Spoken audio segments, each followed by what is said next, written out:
And what makes them happy, from former brothel keeper Cynthia Payne, happiness guru Ben Renshaw, and radio and TV presenter Alison Craig. My next guest was lead singer with Marillion and gained a reputation as the wild man of rock and roll.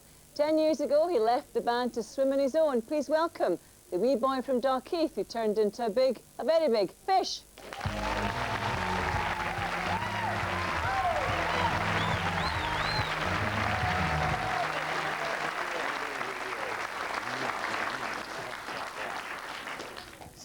So how would you react if you broke a leg? Well, I was actually worried coming down those stairs in case I broke my neck, so I'd be actually lying there trying to be happy going, at least I have my ghoulies. You know? So you obviously have a very cheery disposition then. Yeah, I learned things in last year's. You don't have that in the Happiness Project, do you? That's a new one for you. I've grown and matured and things. You get different values in life. You've grown? Stop it, yeah. Yeah, we shared that bottle of wine upstairs, just remember. But it was, yeah, I think in the early days and things, it's like, you know, on a day off, for example, like you'd be on a tour, and the first thing you go on, it's like, you know, where's the drugs, where's the nightclub, where's the women at? You know, and that was it. You just wanted to go, you know, create mayhem.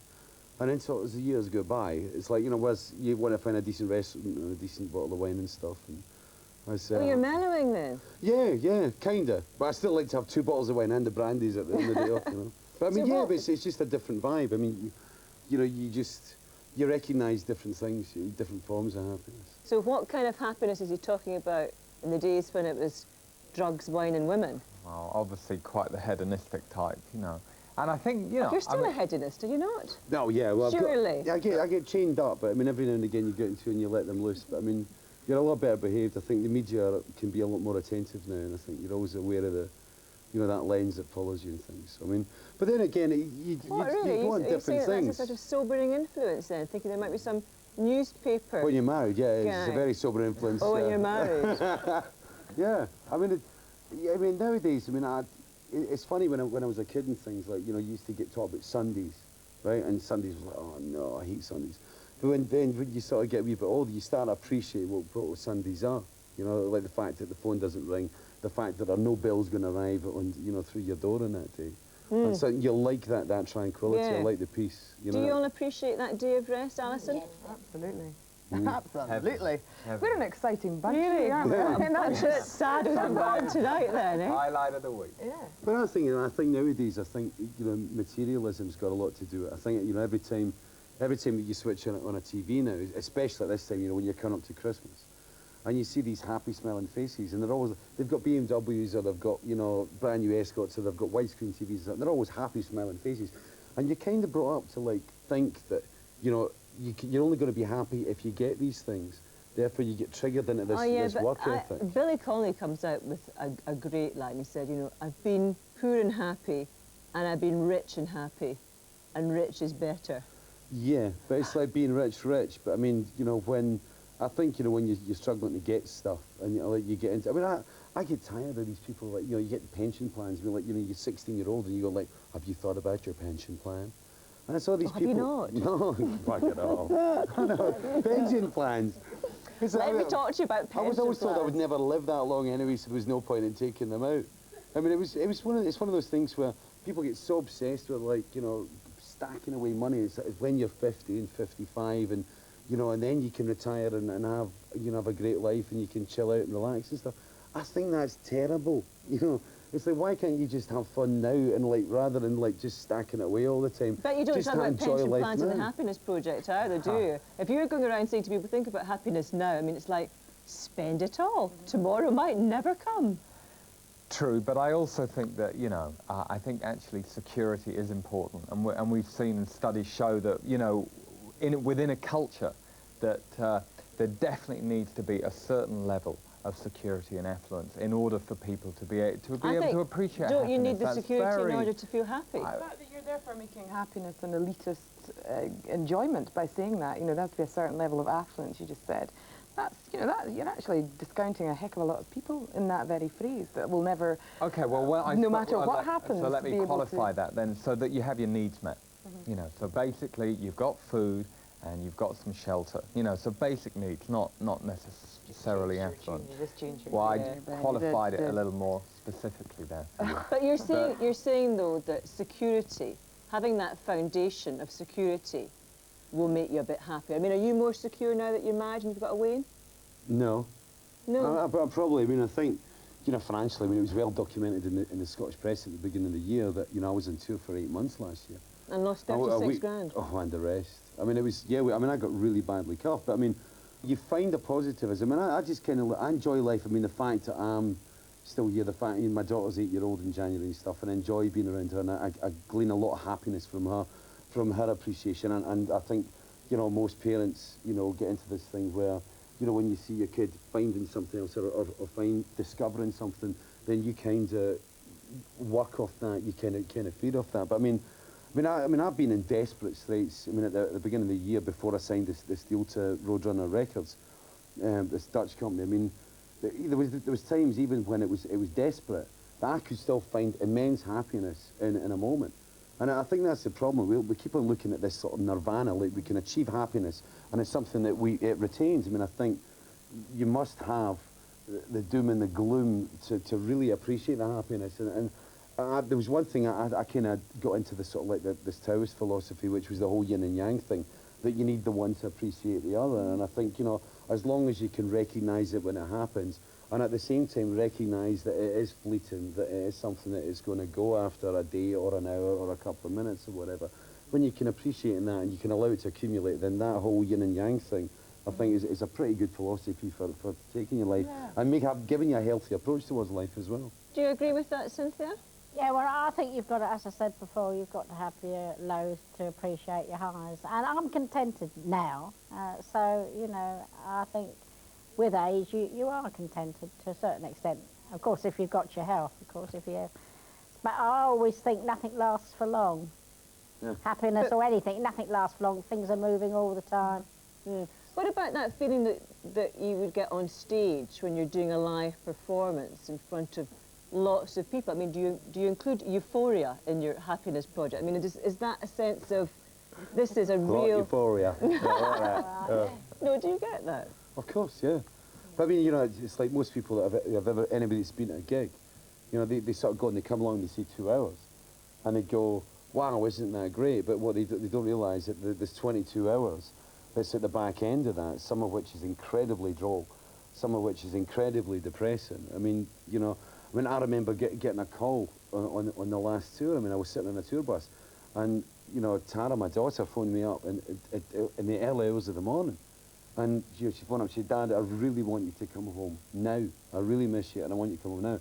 And I'm like, the bottom lip was going, and she turned around, and it was like somebody put their hand into my chest and ripped my hair out. And, you know, she said, I've got a new friend at school, and her dad can't get a job in Scotland, he's got to work in Russia, and she's my best friend because she's not got a daddy either, you know? And, like, coping with stuff like that, I mean, that was, I mean, the depression that followed that, and everybody in my band and crew has gone through that. Most of the guys are family guys, but you compensate that, but, you know, but again, going to that yin and yang thing, but the fact that you can walk onto a stage and for 2 hours, there is the adulation, there is the release, there is the euphoria, and you know, that kind of keeps me going. And it's the same nowadays, you know, I mean, there's, you know, in recent weeks, I mean, you know, there's been a couple of down things happen, but at the same time, as long as you can recognise when the points happen, you know, when you can get the space and the tranquility, and you can find the happiness, recognise the moments, then I think that's what goes to making up, you know, a kind of healthy approach to life. We talked earlier on about whether or not you had a better disposition towards happiness if you looked good. What is the theory about names? I mean, there you are, you were born Derek Dick, and obviously you didn't like the name Derek, so you changed it to Fish. It was hellish. And imagine going through high school, my middle name's Willie as well, so it's Derek Willie Dick. So go in there, I mean, imagine, it's like your name is, you're called, you suddenly go, my name is Derek Penis Penis. Right? And it's like, and it was terrible. Did you feel angry with your parents? I mean, I thought it was deliberate. I mean, I thought somebody's just going to make my life miserable. And, like, you know, when the name Fish came along, it was, yeah, I really wanted a name, but now, I mean, I'm quite happy, you know, my name's Derek William Dick, and I go by both names, you know. And it's, but again, at the time, I mean, I had a terrible time at school, which is why I became a singer. I mean, you know, I became the Woody Allen school. It was, you know, the classic comedian thing. It's like when people are always taking the mickey at you, you recognise that if you can make them laugh, you've got power over them, you know? And if you can make them laugh, then you kind of controlling the game a wee bit. And then that kind of fed me into stage. I mean, I spent 2 or 3 years analysing why I did what I did, because I mean, I got you very think confused. you put that down to your name? I would put it down to my name. I think I put it down because of the fact that I was overweight at school, etc., etc. But I mean, image is definitely one thing. Yeah. I mean, again, I think it's got a lot to do with modern society and the way that it's set up in TV. The fact, you know, thin young people, full heads of hair and stuff. But I think, yeah. That is such a bad. Oh, where's the Prozac? But the irony with you, of course, is that here you are. You know, you've given so much pleasure to people, and your surname is Payne. Yes, when I did a by-election to try and get our sex laws changed, which are 200 years old, I actually called my party the Pain and Pleasure Party. You know, and they play on words, and that went down very, very well. We could start a great company together, eh? Yeah, do they keep me good? Yeah, he would be. Yeah, I used to go to brothels in the early 80s and stuff. You're too young for that. No, not at all. Absolutely not at all. It's like you learn things. And I mean, what did you learn? What did you learn at a brothel? Well, I can't really explain here. I mean, television, for God's sake. Well, I mean, yeah, I mean, when you're on the road. Manager, you never know. Sorry? He might be like the bank manager. No, not at all. Not at all. Did you have any specific requirements that perhaps Cynthia could help you with? No, I never got into the whipping and stuff. I was never really into that. Although once on the stage of Liverpool Royal Court, the manager of the band decided to play a trick, and they found some girl that they were going to send a whippogram on, but they couldn't find one. Oh, you've got a whip with you, nice. I didn't like it at all. I'd probably still bear the marks. Mine is handmade. It was Let's see your made whip. by somebody for fun, really. Did Yeah, it all that doesn't together look too with a serious. dramatic That's a nice top. one. It is a nice one. The one that came on one. stage at Liverpool Royal Court was a 20-foot bull whip, and this girl came on absolutely gassed at mind than Jack Daniels, and I'm standing there singing, and the next thing I just felt the sting on the back, and she was there, and it's horrible. And no, I never got into the see the masochism stuff. Never got off on at all. No, I can't understand that either. I can't understand it, but if they do the housework, that's all right by me. Yeah, but I think, I mean, I like. Do you know what I mean? You know, we were talking a wee bit upstairs. But I mean, the idea of sex is a release as well. I mean, you know, there is that moment of pleasure, that moment of relaxation. I think sex is a very healthy input to. Yeah, the most pleasure you can have without laughing. That was Woody Allen, by the way. Yeah, I was hoping it was somebody else who said that. So, what makes you happy now then? You know, quick round of the troops here. Come up with some good answers, please. I think for me, being with people I love, you know, people being that I really care with, and sharing quality time together. You know, I think, again, we live in an age of a lot of busyness, a lot of You're still talking in jargon. I mean, what is quality time? Why? Sharing quality time. When you're enjoying yourselves together, so whatever. You mean down the pub having a drink? It could be that, or dinner, or movies, or hanging out, being in bed, whatever. Well, apart from enjoying my grandchildren, which I have 5, apart from that... Do they know about your former life, by the way? Not the youngest, but the eldest have found out because my name came up on the school computer at school. So she runs home to mum and nana, you know, so my daughter-in-law explained everything to her. And you don't mind talking about sex nowadays rather than participating in it? Yeah, well, I mean, in my 30s I was doing it, in my 40s I was organising it, and in my 60s, unfortunately, I'm only going to talk about it. Alison, what about you? Well, I would say that, you know, as both Cynthia and Ben said, family and friends and stuff like that, definitely, absolutely, definitely, anytime. Being of the northeast variety originally, I have to say, I think I'm probably happiest with my dug when I'm walking along the Aberdeen beach getting practically my hair blown off. I just love doing that. That just brings me back to, you know, you get a sort of reality alert no matter what the heck's going on in your life when you're out there against the elements. I like all that. And Fish? A sherry. Fish, are you enjoying your acting? Are you enjoying your acting? I mean, we're now about to see you. Go on, give it a plug. Tell us what you're going to be on. Yeah, I mean, I've got this young person's Guide to Becoming a Rock Star that starts on Channel 4 next week. I mean, yeah, I mean, I've been getting a real buzz of acting. And as well, I think, I mean, I've been kind of cleaning my life. I mean, I got rid of the label that I was running. We signed to Roadrunner, and they've got a best-of album called Kettle of Fish that comes out on Monday. And with all that stuff coming out, suddenly I've got space in my life. And I totally agree. I mean, I love, you know, being around the table and having close friends and family and the kids and stuff and being around. And I like being away for technology as well. I mean, I like beaches, I like forests, I like being kind of one with the planet sort of vibe. I mean, I like that, the sense of tranquility. And if I'm there, you know, like I say, you know, with my wife and the kid, or like with friends and things. That's great.